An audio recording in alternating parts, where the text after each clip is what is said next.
All right, so the last time we were around Minnie, her mom was just leaving, right? Yeah. Go to the hospital. To go to her aunt, to Minnie's aunt's house to stay. And where are you hiding from? All right. Ma has not been gone that long, yet it looks like a month's worth of dirty laundry has piled up. Have your parents ever complained about how much laundry there is? Yeah. Both of my school uniforms need washing, and Baba is almost out of clean clothes. So on Saturday morning, I get up early to tackle another task that Ma had somehow found time to do and that I had taken for granted. Hauling extra water to the small tiled space behind our house that doubles as our place to wash ourselves is no easy chore.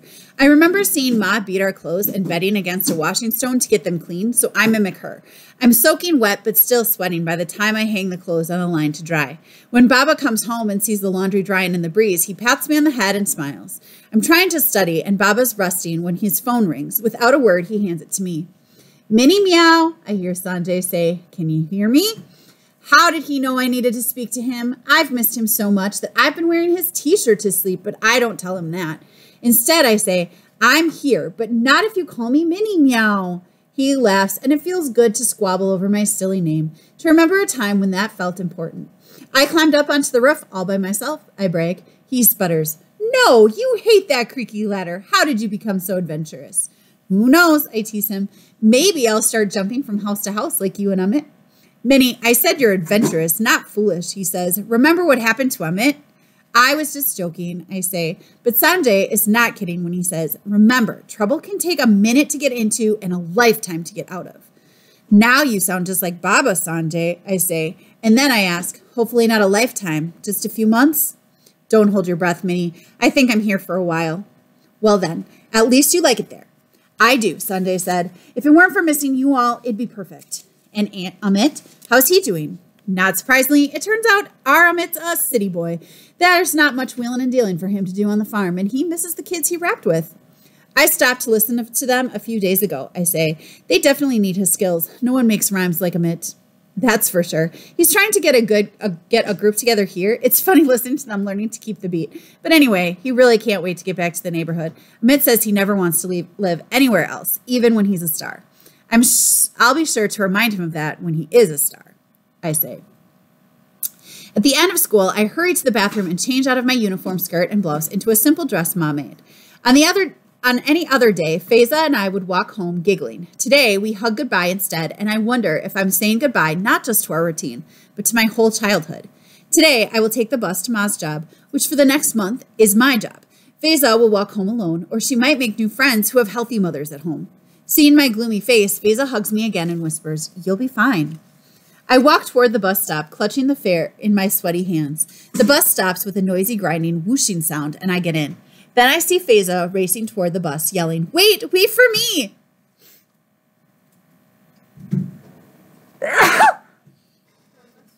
Thank you.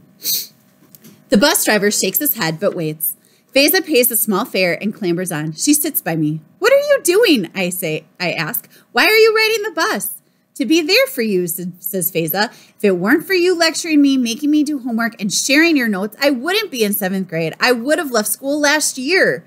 I brave a smile. Not true. True, she says. The ride is short, and we scramble out of the bus. Ma said she often walks when the weather's not so hot.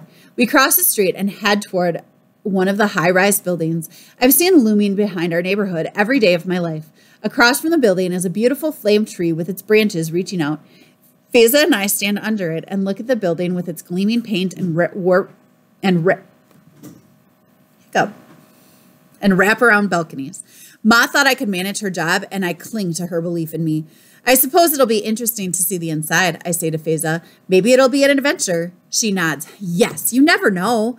The wrought iron gates are closed, and a security guard asks, where are you going? Anita ma'am's house, I stutter. Are you Rohina's girl, Mina? He asks. I nod, so I will be Mina here. Faiza squeezes my hand. Minnie, hold your head up. And remember, this is only a temporary job. It's not forever. Thanks, I managed to say. Veza has come as far as she can. She cannot go beyond this gate. I must go alone. The security guard opens the gate. He walks with me to the lobby. The marble floor shines so bright I'm afraid I might slip. Mina, says the security guard as we step into the elevator, your ma is proud of you. She says you're as smart as her sister. She said that? I say. The ride comes to a bumpy halt. The guard slides the metal lattice door and then pushes open the wooden outer door. I step out and he leaves. I'm absorbing what the guard had just told me. Ma never told me that she thinks I'm as smart as her sister Mina. I always dream of making Ma proud, and knowing she already is makes me hold my head a little higher. The hallway outside the apartment is lined with big leafy plants and brass pots that shine and reflect my feet like a mirror. On the wall, there's a painting of the blue horse tossing its mane. Gingerly, I press the doorbell. Under my breath, I count 100, 200, 300. Sanjay once told me counting helps him to stay calm. Maybe it'll do the same for me.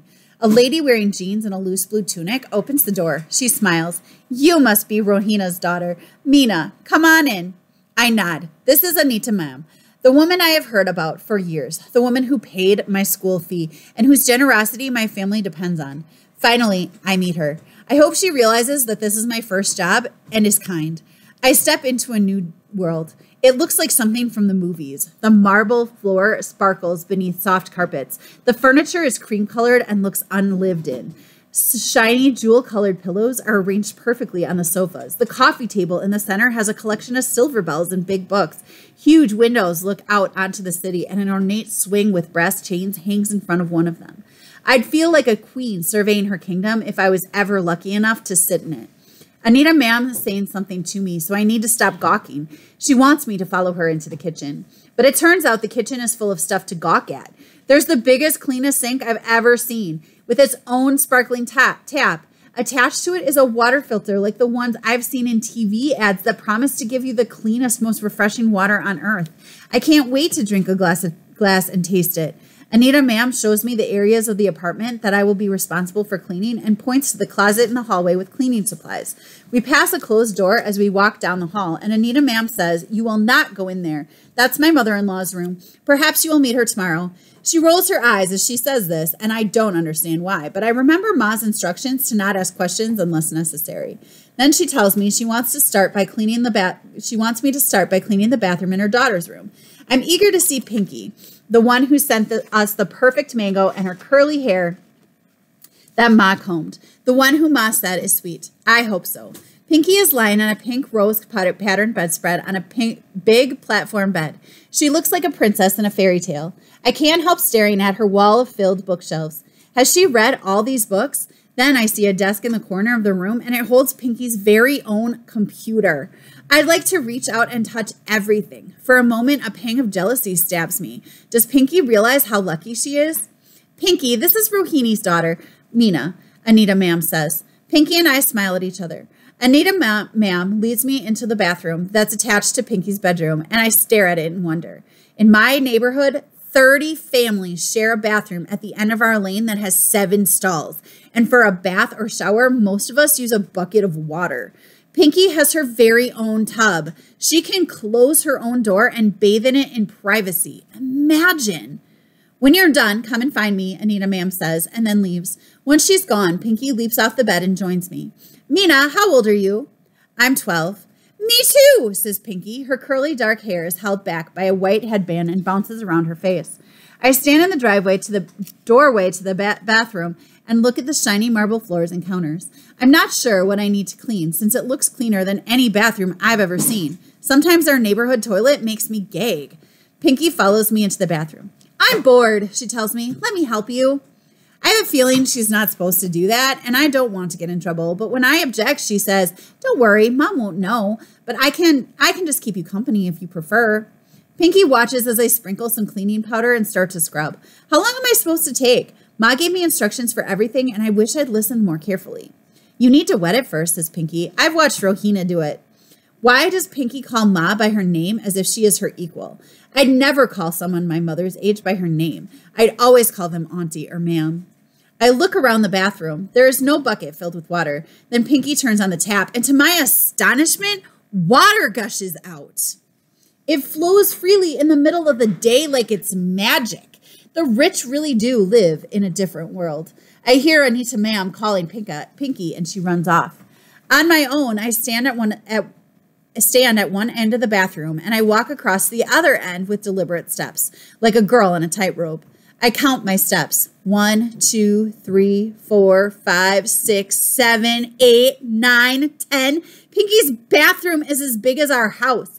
I do my best as I move from task to task, not sure if I am doing anything right, and finally I end up in the kitchen. Anita Ma'am tells me that there is leftover dough in the refrigerator that Ma made.